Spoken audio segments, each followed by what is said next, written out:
தமிழ்நாட்டை அதிக ஆண்டுகள் ஆட்சி செஞ்ச கட்சின்னு பாக்குறப்ப அதிமுக தான். இப்ப அந்த அதிமுகவை சல்லி சல்லியா நொறுக்கிட்டாங்க. எப்படி சல்லி சல்லியா நொறுக்கியிருக்காங்க. நொறுங்கினதுல பாதி திமுகல இருக்கு, பாதி அதிமுகல இருக்கு. இன்னும் மீதி கொஞ்சம் எடப்பாடி கையில இருக்கு, இன்னும் கொஞ்சம் வேலுமணி கையில இருக்கு. இன்னும் என்ன ஆகுமோ தெரியல. அது அவ்வளவுதாங்கிற மாதிரிதான் இருக்கு. இதுக்கெல்லாம் யாரு காரணகத்தா சொல்லுங்க பாத்திரலாமா? வெளியுணவு இம்பர்ஃபெக்ஷன். நானும் நண்பன் சிபி சக்கரவர்த்தி. நான் உங்கள் வருண். ஓகே, ஷோக்குள்ள போயிடலாம். Welcome to the imperfection. குளு குளுன்னு காத்து வீசுது. உங்கள் சத்யாவில் குளு குளு ஏசி ஆஃபர். விகடன் பிளே நம்ம நிறைய கட்டுரைகள் கதைகளை ஆடியோ ஃபார்மேட்டில் கொடுத்துட்டு இருந்தோம். இப்போ அது நிறைய நம்ம அப்லோட் பண்ணியிருக்கோம். அதையும் நீங்கள் பார்த்து ஆதரவு கொடுங்க. அதுக்கான லிங்க் கமெண்ட்லையும் டிஸ்கிரிப்ஷன்லையும் கொடுத்துருக்கோம். அதிமுக எப்படி நொறுங்குச்சுன்னு பார்க்கறதுக்கு முன்னாடி இப்போ நடந்துக்கிட்டு இருக்கிற தாவேக ஆட்சியை பற்றி பார்ப்போம். 15 நாட்களில் 25 கொலைகள் நடந்திருக்கு. 4 இரட்டை கொலைகள், 19 பாலியல் குற்றங்கள் நடந்திருக்கு. இதுக்கெல்லாம் யார் பொறுப்பு? முதல்வர் விஜயும் அவர் கைக்குள்ள வச்சிருக்கிற காவல்துறை தான் பொறுப்பு. காவல்துறை ரொம்ப ரொம்ப ஸ்ட்ரிக்டா இருந்திருந்தாங்கன்னா இந்த மாதிரி ஆட்டம் காட்டுறவங்களுக்கு கொஞ்சம் பயம் வந்திருக்கும். பயமே இல்லைன்னு தான் தெரியுது. சரி, காவல்துறை என்னதான் பண்றாங்கன்னு பாக்குறப்ப இந்த சந்தி சிரிக்குதுல்ல, அதை பார்த்து அவங்களே சிரிக்கிறாங்க போலதான் தெரியுது. நம்ம நிலைமை இப்படிதான் இருக்குங்கிறதான் வெளிச்சம் போட்டு காட்டியிருக்காங்க. ஆமா, அதுவும் இந்த கோவையில நடந்த இந்த சிறுமி பாலியல் வன்கொடுமை, இந்த சிறுமி இறந்தே போயிட்டாங்க. தமிழ்நாடே பார்த்து ரத்த கண்ணீர் வெடிச்சது அந்த சம்பவத்தை பார்த்து. ஆனா இதை விசாரிச்சு குற்றவாளிகளை பிடிச்ச காவல்துறை உயர் அதிகாரிகள் பிரஸ் மீட் கொடுக்குறாங்க. அந்த பிரஸ் மீட்ல எதுக்குதான் அப்படி சிரிக்க வேண்டியது இருக்குன்னு நமக்கு தெரியல. அப்படி சிரிக்கிறாங்க. இதுல யாருன்னா ஐஜி பாரதி ரம்யா பேட்டி கொடுக்க ஆரம்பிக்கிறதுக்கு முன்னாடி நெய்ல இப்படி இப்படின்னு பண்ணிட்டு சிரிக்கிறாங்க. பக்கத்துல டிஐஜி சாமிநாதன், எஸ்பி பவன்குமார். என்ன ஜோக்கு, என்ன அப்படி சொல்லி சிரிக்க வேண்டியது அப்படிங்கிறது நமக்கு புரியவே இல்லை. அதுவும் ஒரு சிறுமி பாலியல் வன்கொடுமை செஞ்சு இறந்து போயிருக்கிற ஒரு பிரஸ் மீட், அதுல இப்படியா சிரிச்சுட்டு பேசுவாங்க? ஆமா, அந்த விஷயம் கூட தெரியாம இந்த அளவுக்கு உயர் பொறுப்புக்கு வந்திருப்பாங்கிறதே நமக்கு அதிர்ச்சியா இருக்கு. இதுல சில டிவிகேயினர் எடுத்து போட்டு இதெல்லாம் ஏஐ வீடியோ அப்படின்லாம் போட்டாங்க. ஆனா இந்த வீடியோவை எடுத்த பல தனியார் செய்தி தொலைக்காட்சிகள் அது உண்மைதான், ஏன்னா லைவ்ல டெலிகாஸ்ட் ஆயிட்டு இருந்துச்சு. லைவ்ல டெலிகாஸ்ட் ஆகிறப்ப ஏஐல மூலியமா மேனிபுலேட்லாம் பண்ண முடியுமா? பண்ண முடியாது இல்ல. இது வரைக்கும் அந்த காவல்துறை அதிகாரிகள் அப்படியே அமுக்கமா இருக்காங்க. கொஞ்சம் கூட மனசாட்சி இருக்கவங்க யாராவது பேசுவாங்களா? சிரிக்கக்கூடிய சமாச்சாரமா இது? ஆமா, அதுக்கான விளக்கமும் காவல்துறை தரப்புல இருந்து இப்போ வரையும் கொடுக்கல. இதெல்லாம் பாக்குற ரவுடிகள் என்ன பண்ணுவாங்க? ஓகே, இப்படிதான் காவல்துறை சிரிச்சு விளையாடுவாங்க போல தெரியுது, நம்ம இஷ்டத்துக்கு நம்ம பண்ணலாம் தான் அவங்க போவாங்க. இதெல்லாம் பார்த்துக்கிட்டு இருக்கிற ஒவ்வொரு பொதுமக்கள் சரி கொதிச்சு போயிருக்காங்க. ஒரு ஐபிஎஸ் படிச்சு அவ்வளவு தூரம் மேல போயிருக்காங்க. ஒரு காமன் சென்ஸ் வேணாமா? ஒரு லாஜிக்கல் திங்கிங் வேற இதெல்லாம் பண்ணுவாங்களா? அது கட்டுப்படுத்த முடியாம வேற சிரிக்கிறாங்க டிஐஜி ஐஜியும். என்ன மாதிரி ஒரு மனப்போக்குன்னே நமக்கு தெரியல. இன்னைக்கு காலையில முதல்வர் விஜய் தலைமைச் செயலகத்துல சட்ட ஒழுங்கை சரி பண்றதுக்காக அவசர ஆலோசனை கூட்டம் வேற போட்டிருக்காரு. நல்ல வேலை இப்பயாவது போட்டாருன்னு சந்தோஷம் தான் படணும். ஏன்னா இவ்வளவு கொலைகள், அவ்வளவு பாலியல் குற்றங்கள் தினம் தினம் நடந்துகிட்டு இருக்கு. ஆமா, அந்த கூட்டம் போட்டு கடுமையான தண்டனை வாங்கி கொடுக்கணும் அப்படின்னு சொல்லி அங்க உள்ள வழக்கறிஞர்கள் காவல்துறை அதிகாரிகளுக்கு உத்தரவு போட்டிருக்காராம். இப்ப இந்த கோவை சிறுமி அந்த குடும்பத்தினரிடமும் முதல்வர் விஜய் தொலைபேசி வாயிலா பேசி நாங்க அவங்க கூட துணை நிற்போம், உங்களுக்கு என்ன தேவை அப்படிங்கிறத கேட்டு அந்த வீடு இல்லைன்னு சொன்னாங்களா, அதை செஞ்சு தரேன்னு சொல்லியிருக்கதா அந்த குடும்பத்தினர் பேட்டி கொடுத்துருக்காங்க. 7 லட்ச ரூபா நிவாரண தொகையை அமைச்சர்களும் வழங்கியிருக்காங்க. பட் அந்த கோவை சம்பவம் அதில் நடந்த அதிர்ச்சியிலேருந்து மீண்டு வரதுக்குள்ள இன்னொரு சிறுமியுமே விழுப்புரத்தில் ஒரு 11 வயது சிறுமின்னு சொல்கிறாங்க. அவங்களுக்கு விழுப்புரம் மாவட்டத்தில் மரக்காணம் பகுதியில் ஒரு வீட்டுக்கு பக்கத்தில் இருக்கிற நபர் தான். இந்த போக்சோ வழக்குகள் எல்லாத்துலேயுமே குற்றவாளி யாருன்னு பார்த்தா அந்த குடும்பத்தினருக்கு தெரிஞ்சவங்களா தான் இருக்காங்க. அது 62 வயது அந்த கொடிய நபர் என்ன பண்ணியிருக்காருன்னா, போய் வடை வாங்கிட்டு வான்னு சொன்னோன்னா தெரிஞ்ச தாத்தா தானேன்னு போய் அந்த பொண்ணு வாங்கிட்டு கொடுத்துருக்காங்க. அந்த வடையை சாப்பிட்டுட்டு பாலியல் துன்புறுத்தல்ல ஈடுபட்டிருக்காங்க. அந்த சிறுமி அங்கேருந்து தப்பிச்சு இதெல்லாம் நடந்ததுன்னு சொன்னதுக்கப்புறம் இப்போ அந்த நபரை கைது பண்ணியிருக்காங்க. ஸோ இப்படி இந்த போக்சோ வழக்குகள் இன்னும் கூடுதலாக அரசு விழிப்புணர்வு ஏற்படுத்தணும். பள்ளிக்கூடங்களில் என்ன குட் டச் பேட் டச்சில் ஆரம்பித்து என்னென்ன சொல்லிக் கொடுக்கணுமோ எல்லாத்தையும் சொல்லிக் கொடுக்கணும். ஏன்னா கொடூரங்கள்லாம் பக்கத்திலே இருக்காங்கிறது இன்னும் ஆபத்தான விஷயம். பெற்றோர்களும் கூடுதல் கவனத்தோடு இருக்கணும். காவல்துறை முதல்ல அவங்க வேலையை ஒழுங்காக செய்யணும், சிரிக்கிறத நிறுத்திட்டு. இப்போ தமிழ்நாட்டோட சட்டமன்ற எதிர்கட்சி தலைவராக இருக்கிற உதயநிதி ஸ்டாலின் 12 நாட்கள்ல 30 பெரிய சம்பவங்கள் வந்து நடந்திருக்கு. குடும்ப தகராறு, கள்ளக்காது, அதே மாதிரி மது போதை, கஞ்சா, இதனால 30க்கும் மேற்பட்ட பெரிய சம்பவங்கள் நடந்திருக்கு. காவல்துறை கையில வச்சிருக்கிற முதல்வர் விஜய் என்ன பண்றான்னு கேள்வி வந்து எழுப்பியிருக்காரு. ஆமா. அதே மாதிரி அதிமுகவுடைய பொதுச் செயலாளர் எடப்பாடி பழனிசாமி, ஒரு பொய்க்கால் குதிரை ஆட்சி தான் இங்க வந்து நடந்துட்டு இருக்கு. கல்லாப்பட்டி கூட்டணி எப்படி பாதுகாக்கலாம்னு நினைக்கிறாங்களே தவிர பெண்களுக்கும் குழந்தைகளுக்கும் எப்படி பாதுகாக்கணும்னு நினைக்கவே மாட்டேங்கிறாங்க. நீங்க வீர வசனம்லாம் வந்து பேசுனீங்கல்ல, அதெல்லாம் நீங்களே திருப்பி வந்து போட்டு பார்த்துக்கோங்க அப்படின்னு வந்து கிளாஸ் எடுத்திருக்காரு எடப்பாடி. இன்னொரு பக்கம் அதே தான் சொல்றாரு தினகரன். அந்த அண்ணா பல்கலைக்கழகத்துல மாணவி வந்து துன்புறுத்தப்பட்டப்ப அறிக்கை கொடுத்திருந்தாரு, பெண்களுக்கும் குழந்தைகளுக்கும் பாதுகாப்பாக இருப்பேன் அப்படின்னு சொல்லிட்டு. அதெல்லாம் எடுத்து படிச்சு பாருங்க முதல்வர், உங்க வீரவசனம் அவ்வளவுதானா அப்படின்னு கேட்டிருக்காரு. ஆமா, அதே மாதிரி கனிமொழி என்ன சொல்றாங்கன்னா, உங்களுக்கு கால அவகாசம் அப்படிங்கிறது மக்கள் கொடுத்துருக்காங்க, ஆனா இந்த நிலைமை இப்படியே போச்சுன்னா மக்களோட அவநம்பிக்கைக்கு நீங்க ஆளாகி விடுவீங்க, சீக்கிரம் வந்து இதில் நடவடிக்கை எடுக்கணும் சட்டம் ஒழுங்கு விவகாரத்துல அப்படின்னு சொல்லியிருக்காங்க. இப்ப இந்த டிவிகேயோட ஐடி விங் வாரியர்ஸ் அவங்க என்ன பண்றாங்கன்னா, பழைய திமுக ஆட்சியில ஒரு மாசத்துல 120 கொலை நடந்தது, இவ்வளவு பாலியல் நண்படுமை நடந்தது அப்படிங்கிற பழைய கதைகள்லாம் எடுத்துட்டு வந்து இன்னைக்கு மக்கள் மன்றத்துல நாங்க வைக்கிறோம் அப்படின்னு சொல்லிட்டு இருக்கிறாங்க. இதுல என்ன பிரச்சனைனா, அவங்க சரியா பண்ணல. திமுக ஆட்சி காலத்துல பெண்களுக்கு பாதுகாப்பு இல்லை, விஜய் வந்தா நமக்கு பாதுகாப்பு இருக்குன்னு சொல்லி தான் பெண்கள் பெருவாரியா டிவிகேக்கு ஓட்டு போட்டிருக்காங்க. இப்ப அதோட இது சரியா பாருங்கன்ட்டு எடுத்துட்டு வந்து வைக்கிறது எந்த வகையிலுமே நியாயம் இல்லை. நிச்சயமா நடவடிக்கை எடுக்கிறது தான் இதுக்கு சரியான தீர்வா இருக்கும். இதுதான் நீங்க கேட்டா வந்து மாற்றமானு தானே கேட்க வேண்டியதா இருக்கு. அவங்க வந்து இதேதான் பண்ணாங்க அதிமுக ஆட்சி காலத்துல ஒப்பிட்டு எங்க ஆட்சியில கம்மியா இருக்குன்னு அவங்க சொல்லிட்டு திமுக. இப்ப அதே நீங்க திமுக ஆட்சி காலத்துல கம்பேர் பண்ணி நான் கம்மியா தான் பண்ணிட்டு இருக்கோம்னா அப்புறம் எதுக்கு மாற்றம் என்னது? அதெல்லாம் விஜய் வந்து லாஸ்ட் ஸ்பீச்ல எவ்வளவு பேசினாரு அவரு. ஆமா, பெண்கள் வந்து உண்மையிலே இந்த சட்டம் ஒழுங்கு பிரச்சனை பெருசா இருக்குன்னு சொல்லியிருந்தாங்க நிறைய பேர். நம்ம போய் எடுத்த சர்வேலாம் கூட அதை சொல்லியிருந்தாங்க. அதுதான் ஆட்சி மாற்றத்துக்கு ஒரு காரணமா இருக்கும்போது மாறினதுக்கு அப்புறமா அப்படியே இருக்குங்கிறது அவங்களோட ஏக்கமா இருக்கு. இதுக்கு மேல கால அவகாசம் மக்கள் தருவாங்கங்கிற மாதிரி தெரியல. நீங்க புது அரசு, புதிய ஆட்கள் வந்திருக்கிறீங்க, எல்லாத்தையும் மக்கள் புரிஞ்சுக்கிட்டா கூட இந்த துறை சட்டம் ஒழுங்கு அப்படிங்கிறது இத்தனை உயிர்கள் போகும்போது, இந்த பக்கம் பாலியல் வன்கொடுமை நடக்கும்போது அதுக்கெல்லாம் நிச்சயமா டைம் தரமாட்டாங்க. இதுக்கு பதில் சொல்ல வேண்டியவர் முதல்வர் தான். இப்போ கூட பாருங்க, கோயம்புத்தூர்ல தொண்டாமுத்தூர் பகுதியில ஒரு குடும்பம் இருக்கு. அந்த பெண் வந்து சென்னையில வந்து கல்லூரியில படிச்சுக்கிட்டு இருந்தாங்க. அப்போ ஒரு நபர் கூட வந்து பழக்கம் ஏற்படுது, கார்த்திங்கிற நபர். அந்த கார்த்திங்கிற நபர் மேல 30க்கும் மேற்பட்ட வழக்குகள் வேற இருக்கு. இதை தெரிஞ்சுக்கிட்டு அந்த மாணவி வந்து பழகிறத வந்து நிப்பாட்டிருக்காங்க, பேசுறதை நிப்பாட்டிருக்காங்க. இதனால கொதிச்சு போன அந்த குற்றவாளி தொண்டாமுத்தூர்ல அவங்க வீட்டு முன்னாடி வந்து பெட்ரோல் பாம்பை வந்து வீசியிருக்கான். அவனோட நண்பர்கள் கூட வந்து சேர்ந்து இந்த சிசிடிவி காட்சிகள் வெளியாகி இப்ப அதை பாக்குறவே நமக்கு திக்குங்கிறது. நல்ல வேலை அதுல யாருக்கு எந்த விதமான அசம்பாவிதம் ஏற்படல. முன்னாடி இருந்த அந்த வண்டி, அந்த சூறாக்கி இதெல்லாம் தீப்பிடிச்சு எரியறத பார்க்க முடியுது. இப்படி எல்லா ஆளாளுக்கு வந்து கிளம்பிட்டா என்னதான் நடக்குதுங்க? 30க்கும் மேற்பட்ட வழக்குகள் இருக்குங்கிறப்ப காவல்துறை கண்காணிக்கணும், அவர் என்ன பண்றாரு ஏது பண்றாருன்னு. கண்டிப்பா காவல்துறை சிரிக்கிறது மட்டும் தான் வேலையா?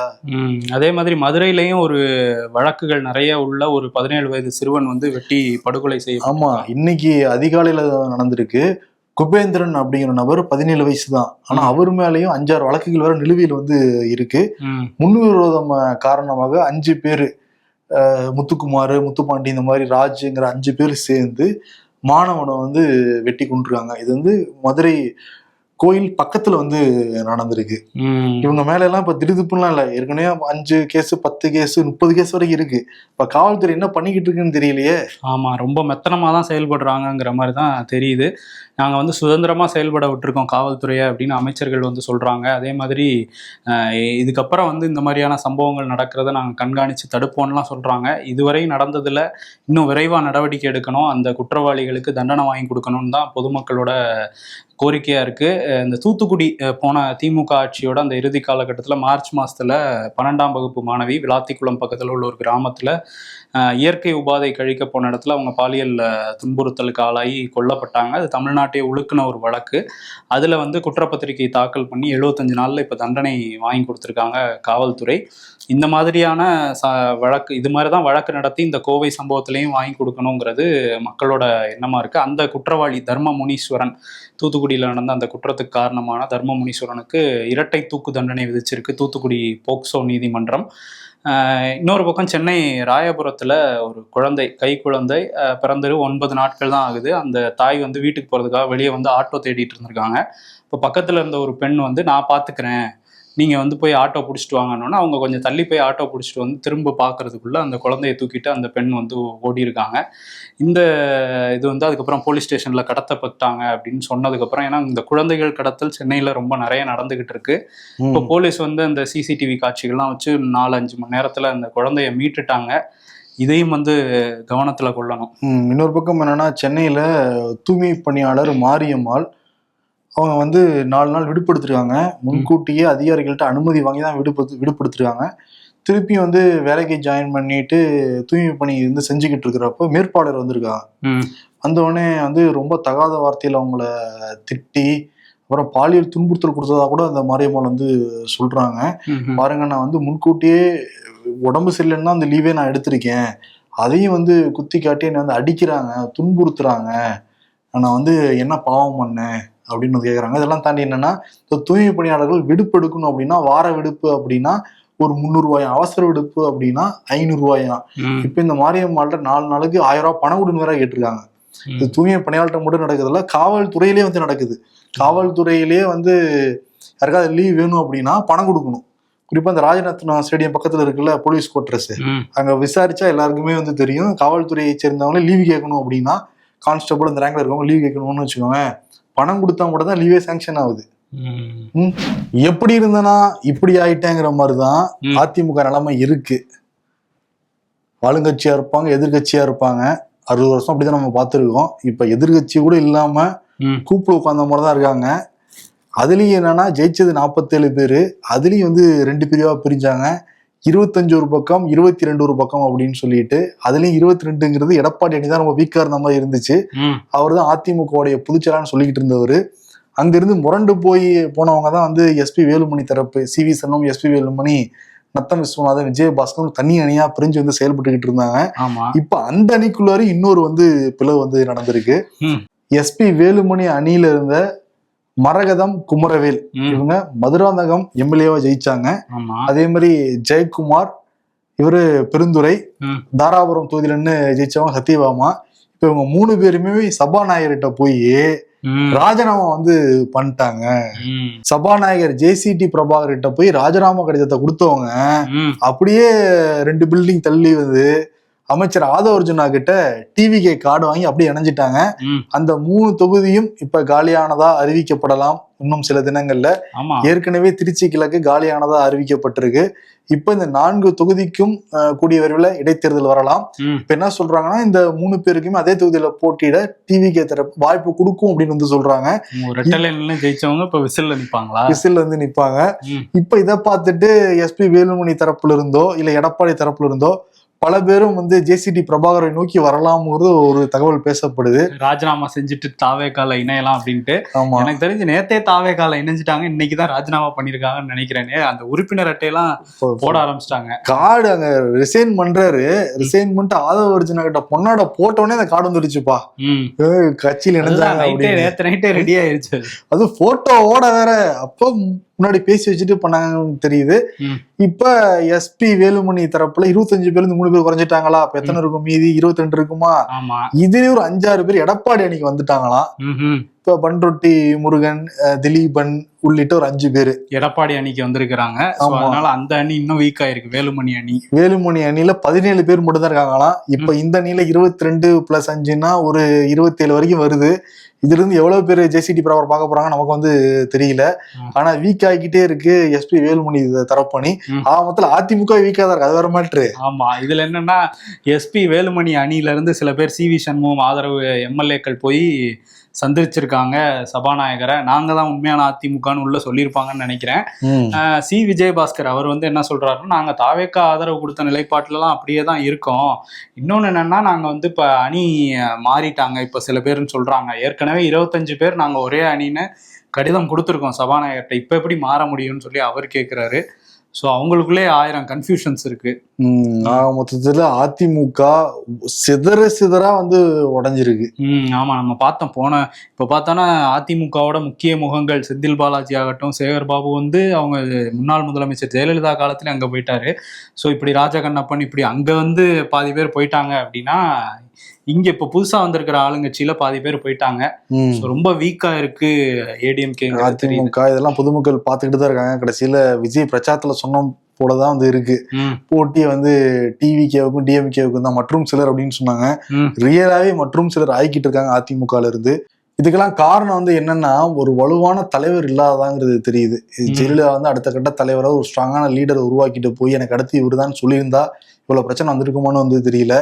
எப்படி வந்து அந்த காலத்துல வந்து ராஜா இன்கேஸ் மறைஞ்சு போய் ராணி மறைஞ்சு போயிட்டாங்கன்னா ஒரு யானை கிட்ட வந்து மாலையை கொடுத்து போடுறோம் ராஜா வீரவங்கன்னு சொல்ற மாதிரி திருப்புன்னு ஒருத்தர் ராஜாவானார் அதிமுகல. அப்ப ஆட்சியில் இருந்தது, மக்கள் ஏத்துக்கிட்டாங்க, கட்சிக்காரன் வந்து ஏத்துக்கிட்டாங்க. மக்கள் ஏத்துக்கிட்டாங்களா? 2021 ஏத்துக்கலையா? எதிர்கட்சியா வந்து உட்கார்ந்தாருல, அப்பயும் ஓகேங்கிற மாதிரி ஏத்துக்கிட்டாங்க. இப்ப பாக்குறப்ப அவங்களே ஏத்துக்க மாட்டேங்கிறாங்க. பொதுக்குழுவை கூட்டு, நீ செயற்குழுவை கூட்டுன்னு சொல்லிட்டு ஒருமையிலாம் திட்ட ஆரம்பிச்சிருக்காங்க. இது உண்மையான அதிமுக தொண்டர்களுக்கு ஒரு பெரிய அதிர்ச்சியா தான் வந்து இருக்கும், வேதனை தான் கொடுத்துருக்கு. ஏற்கனவே செம்மொழி வந்து கிளம்பிட்டாரு கட்சியில இருந்து. முன்னாள் சபாநாயகர் தனபால் அவர் மேல எல்லா கட்சிக்காரங்களும் பிரியத்தோட இருப்பாங்க. அவர்ல என்ன மாதிரி ஆட்கள்லாம் விலைக்கு வச்சா கட்சி எப்படியும் உருப்பிடுவோம், அதான் விலகி வந்துட்டேன்னு அவரும் சொன்னாரு. தனபால் சொன்னாரு. இப்ப முன்னாள் எம்பி வேணுகோபால் விலகி இருக்காரு. ஆமா, திருவள்ளூர்ல 10 வருஷமா வந்து எம்பியா இருந்தவர். இப்ப இந்த எலெக்ஷன்ல வந்து ஜெயிக்க முடியல அவரால். இப்ப என்ன சொல்றாரு, நானும் கட்சியில இருந்து விலகுறேன். ஏன்னா ஒருத்தர் ஏற்கனவே ராஜ்யசபா எம்பியா இருக்காரு, அவருக்கு நீங்க சட்டமன்ற தேர்தலில் வாய்ப்பு கொடுத்தீங்கன்னா என்ன ஆகுங்கிறதா நீங்க இப்ப நம்ம பாத்துக்கிட்டு இருக்கோம்.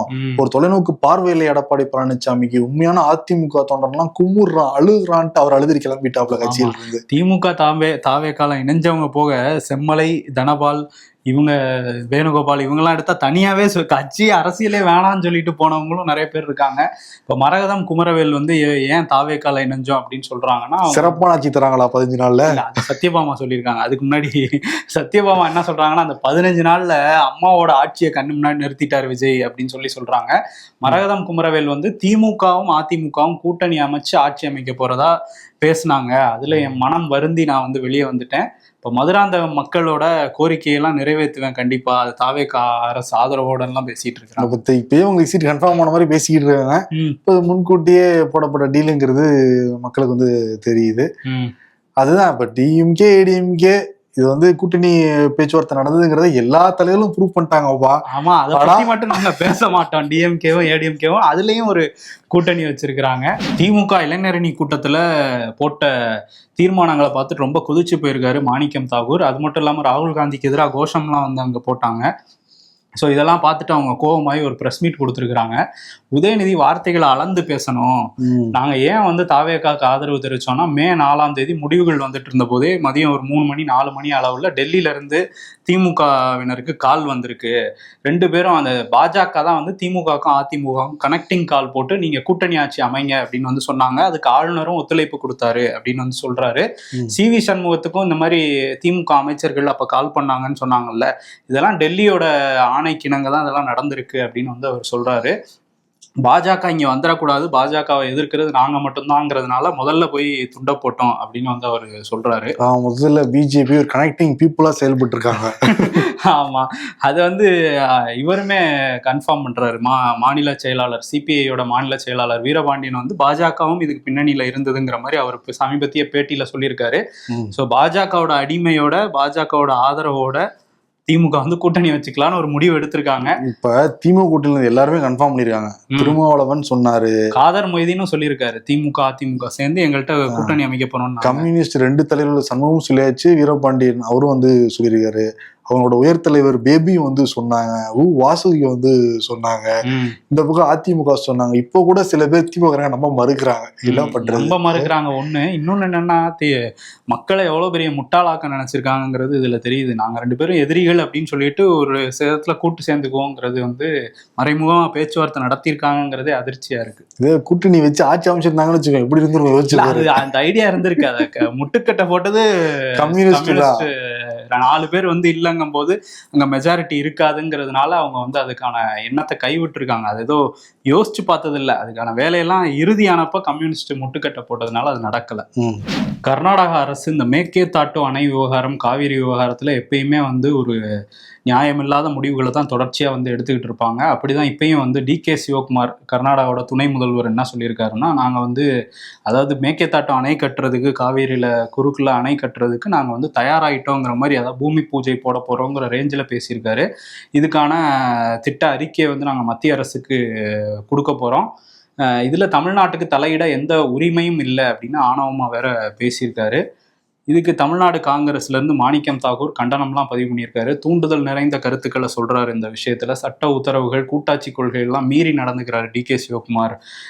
உச்சநீதிமன்றம் என்ன சொல்லியிருக்காங்க, அந்த மாதிரி கட்ட முடியாது அப்படின்னு சொல்லியிருக்கும்போது இந்த மாதிரி தேவையில்லாத விஷயங்களை பண்ணக்கூடாது அப்படின்னு அவர் கண்டனம் தெரிவிச்சிருக்கிறாரு மாணிக்கம் தாக்கூர். எதிரும் புதிருமா இருந்தவங்களும் டீல் போட்டிருக்கிறாங்க. இப்ப ஒரே கட்சியில இருக்கவங்க, தேசிய கட்சியில இருக்கவங்க, நீ அங்கிருந்து திட்டு நான் இங்கிருந்து திட்டுறேன்னு முடிவு பண்ணா நமக்கு என்ன தெரியவா போகுது? பிஜேபியும் சரி காங்கிரஸும் சரி தேசிய கட்சிகள்னால மாநிலத்துக்கு ஒரு முடிவு எடுத்து அங்கங்க இருந்து பேசுவாங்களே தவிர நடவடிக்கை இருக்குமான்னு தெரியாது. ஆனா முதல்ல நடவடிக்கை சொல்லி உத்தரவு வந்து போட்டிருக்காரு. விஜய் வந்து இது வந்து சட்ட ரீதியாக நடவடிக்கை எடுக்கணும்னு சொல்லியிருக்காராம். ஆமாம். அதே மாதிரி கம்யூனிஸ்ட் விசிகால இருந்தெல்லாம் வந்து அனைத்து கட்சி கூட்டத்தை கூட்டணும் இது தொடர்பா அப்படிங்கிற கோரிக்கையும் வச்சிருக்காங்க. கோரிக்கையா? அவங்க ஆர்டரே போடலாம்ப்பா.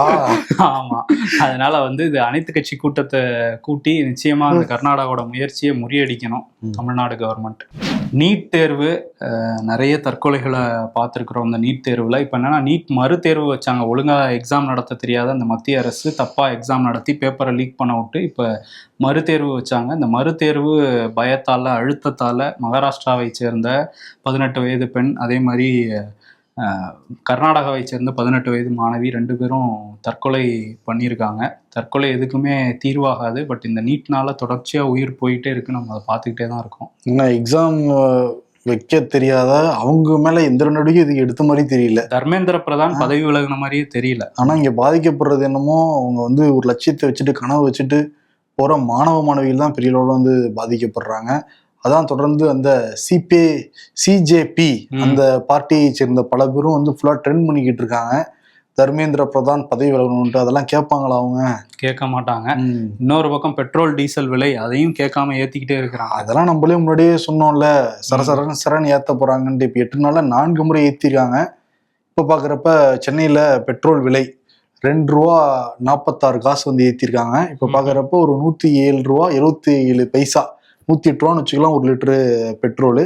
இப்போ டீசல் பார்க்குறப்ப அதே ஒரு ₹2,000 ஏற்றிருக்காங்க. அது கிட்டத்தட்ட ₹99.55, அது ₹100 ஆயிடுச்சு. ஓகே, இந்த ஸ்லாபை இன்னொரு 110, 115 கொண்டு போக போறாங்கன்னு வந்து தெரியுது. பெட்ரோல் விலை, டீசல் விலையும் ₹105 கொண்டு வந்துருவாங்கன்னு போல வந்து தெரியுது. இதுக்கெல்லாம் காரணம் கச்சா எண்ணெய் விலை உயர்வுனாங்களே. கச்சா எண்ணெய் விலை வந்து இப்போ கட்டுக்குள்ள வர ஆரம்பிச்சிருக்குன்னு சொல்றாங்க.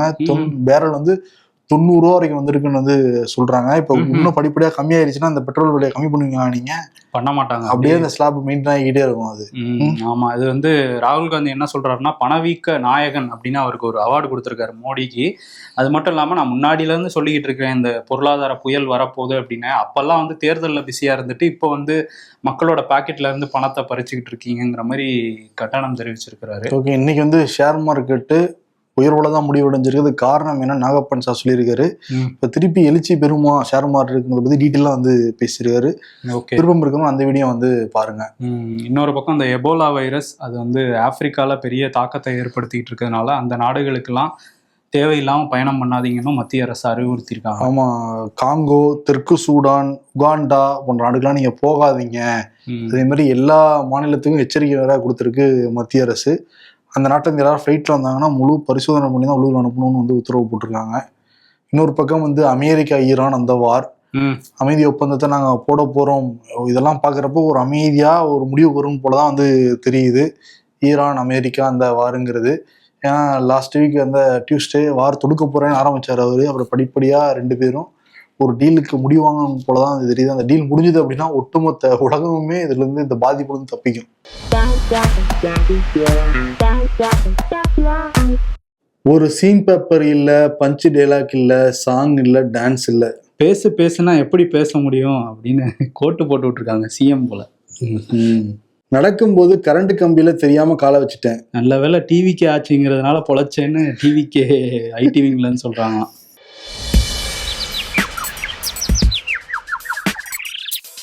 மனம் தளராதே, கடைசி சாவிதான் பெரும்பாலும் கதவை திறக்கும். தத்துவத்துல 2 வகை இருக்கு. கேட்கறவனுக்கு புரியலைன்னா அது தத்துவம், பேசுறவனுக்கும் புரியலன்னா அது மகா தத்துவம். அரசியல்ல இதெல்லாம் சாதாரணமாப்பா. எம்ஜிஆரையும் சரி ஜெயலலிதாவையும் சரி one man army, one woman army அவங்க ஒரு கட்டளை போட்டாங்கன்னா அதுக்கு அடுத்துல இருக்கிற 2ஆம் கட்ட தலைவர்கள் 3ஆம் கட்ட தலைவர்களை தொடங்கி கடைக்கோடி தொடர் வரைக்கும் கேட்பாங்க அப்படின்ற மாதிரி தான் இருந்துச்சு. நம்ம கூட ஜெயலலிதா எல்லாம் பார்த்துருக்கோம். அவங்க நடந்து வந்தாலும் எப்படி நிற்பாங்கன்னு சொல்லி அதிமுக காரங்க. ஆமா, அவங்க சொல்லிட்டாங்கன்னா அவ்வளவுதான், மறுபேச்சே கிடையாது. அதிமுகவை பொறுத்த வரைக்கும் நினைச்சபடி எல்லாத்தையும் மாத்திக்கிட்டு இருப்பாங்க. யாரும் வந்து பேட்டி கூட கொடுக்க மாட்டாங்க. மீடியா பார்த்தாலே பயந்து கூட அந்த சமயத்துல எல்லாம் போய்கிட்டு இருந்தாங்க. கருத்துங்கிறது அங்கிருந்து மட்டும்தான் வரும், ஜெயலலிதா கிட்ட இருந்தா வரும். இப்ப என்னன்னா அந்த அதே அதிமுகல எடப்பாடி வந்து ரொம்ப ஜனநாயகமா நடந்துக்கிறாரு. ஆளாளுக்கு ஒரு கருத்து சொல்லலாம் சொல்லி ஜனநாயகத்துல கருத்து சொல்றதெல்லாம் இருக்கதான் வேணும். ஆனா கட்சி உடைஞ்சு போறது அப்படிங்கிறது கட்டுப்பாடு இல்லாம இருக்கிறது தான் காட்டுது. ஆமா, கட்டுப்பாடு இல்ல. அவருடைய கமெண்ட்டுக்கு யாருமே மதிப்பு கொடுக்கலன்னு தான் வந்து தெரியுது. ஆளாளுக்கு ஒண்ணு பேசிட்டு இருக்காங்க. அவர் என்ன 10 தோல்வி அடைச்சிட்டாப்ல, அப்புறம் என்ன அவருக்கு மரியாதை அப்படிங்கிறாங்க. ஜெயிச்சுட்டு பேசியிருந்தாருன்னா மேபி கேட்டிருப்பாங்க. அந்த தோல்விகள் அப்படிங்கிறது எடப்பாடி மேலான நம்பிக்கையை குறைச்சிருக்கு. இப்ப என்னன்னா மற்றும் பலராயிட்டாங்க அதிமுகவை சேர்ந்தவங்க. அதுதான் அவரும் சொன்னாரு. தேர்தலுக்கு முன்னாடி விஜய் சொல்லிட்டு இருந்தாரு. மற்றும் பலர், அதுல மற்றும் சிலரை அவரே இழுத்துக்கிட்டாரு. இன்னும் நிறைய பேர் இழுப்பாங்கன்னு தெரியுது. மற்றும் பலருங்கிற விருதை வந்து கொடுத்துடலாம். தமிழ்நாடு இருமுனை களமா மாறுதாப்ப அப்படிதான் தெரியுது நம்ம களத்துல பாக்குறப்ப. திருப்பியும் அதிமுக ஒரு எழுச்சி பெறதுக்கான சூழல்லாம் இல்லவே இல்லைன்னு தான் வந்து தெரியுது. அது வந்து ஒரு குறிப்பிட்ட ஒரு ரீஜனல் பார்ட்டியா மாறுறதுக்கான எல்லா அறிகுறிகளும் இப்பயே வந்து தெரிஞ்சுக்கிட்டு தான் இருக்கு. இப்படி பாமக ஒரு சில பெல்ட் மட்டும் தான் ஜெயிக்க முடியுமோ, அந்த மாதிரி அதிமுக ஒரு சில பெல்ட்ல மட்டும் தான் ஜெயிக்க முடியுமோ ஒரு எண்ணம் வந்து பொதுமக்கள்கிட்டே வந்து இருக்கு. இனிமேட்டு தமிழ்நாடு முழுக்க ஒரு எதிர்கட்சி ஆயிடலாம், ஆளுங்கட்சி ஆயிடலாங்கிறதெல்லாம் வந்து பகல் கனவா தான் இருக்க முடியும். ஏன்னா அதெல்லாம் அதிமுகங்களே ரசிக்கல, பொதுமக்களும் ரசிக்கல. அப்புறம் எப்படி திருப்பி எழுச்சி பெறும்? எழுச்சியெல்லாம் பெற வாய்ப்பு இல்லை. சரி, மற்றும் பலருக்கு நம்ம கொடுத்துட்டு எவ்வளவு நாள் நம்ம எடப்பாடி அவார்டு கொடுத்துருவோம்.